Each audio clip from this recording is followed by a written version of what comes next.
তৃণমূল কংগ্রেসের ভাষা আন্দোলনের মঞ্চ খুলছেন সেনাবাহিনীর জওয়ানরা। দুদিনের অনুমতি নিয়ে প্রায় 1 মাস মঞ্চটা তৃণমূল কংগ্রেস রেখে দিয়েছিল। তারপর ঘটনাস্থলে পৌঁছে গেলেন মুখ্যমন্ত্রী মমতা বন্দ্যোপাধ্যায়।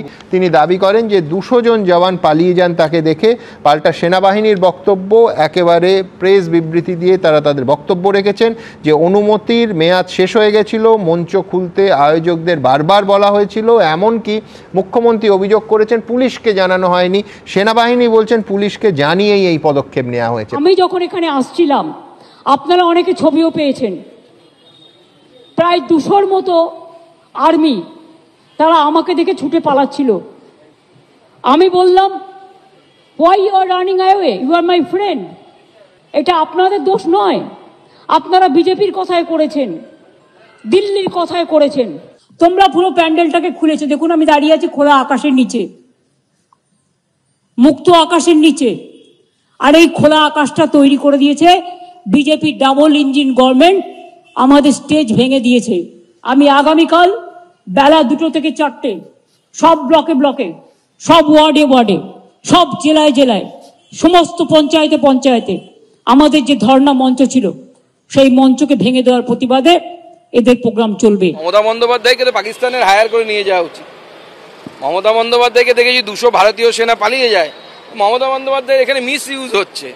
ওনার পাকিস্তানে যাওয়া উচিত, আসিফ মুনিরের সাথে সাহায্য করা উচিত ওনাকে। ভারতীয় সেনা কাউকে ভয় পায় না, ওনার মতো লোককে তো ভয় পাওয়ার কোনো প্রশ্নই নেই। সেনাবাহিনী আমাদের জাতির গৌরব এবং আমাদের রক্ষাকর্তা। ফলে সেনাবাহিনীকে সরাসরি অ্যাকুইজ করা বা আমাকে দেখে ভয়ে 200 পালিয়ে চলে গেল, এই ধরনের ল্যাঙ্গুয়েজ অত্যন্ত আপত্তিকর এবং আমার মনে হয় মমতা বন্দ্যোপাধ্যায়ের সরাসরি ক্ষমা চাওয়া উচিত। উল্টো দিকে সেনাবাহিনীর তরফে বিবৃতি দিয়ে স্পষ্ট করে জানানো হয়, সুপ্রিম কোর্টের নির্দেশে ময়দান চত্বরে 2 দিন কর্মসূচির জন্য অনুমতি দিয়েছিল সেনা। 3 দিনের বেশি কর্মসূচির জন্য প্রতিরক্ষা মন্ত্রকের থেকে অনুমতি নিতে হবে। কর্মসূচির জন্য 2 দিনের অনুমতি ছিল, কিন্তু প্রায় 1 মাস মঞ্চ রেখে দেওয়া হয়। একাধিকবার মঞ্চ সরানোর কথা বলা হয় আয়োজকদের, কিন্তু সরানো হয়নি।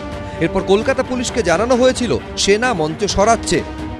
একজন প্রাক্তন সৈনিক হিসাবে এটা আমাকে খুব আঘাত করেছে।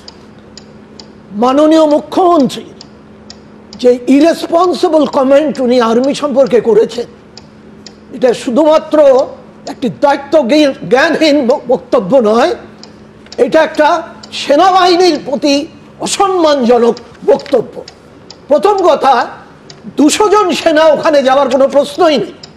এই মঞ্চ ছড়াতে হলে যে এসওপি আছে, আমি ফটোলেমে চাকরি করেছি, তাতে ম্যাক্সিমাম একটা প্লাটুন যায় এবং তাতে 8 থেকে 10 জন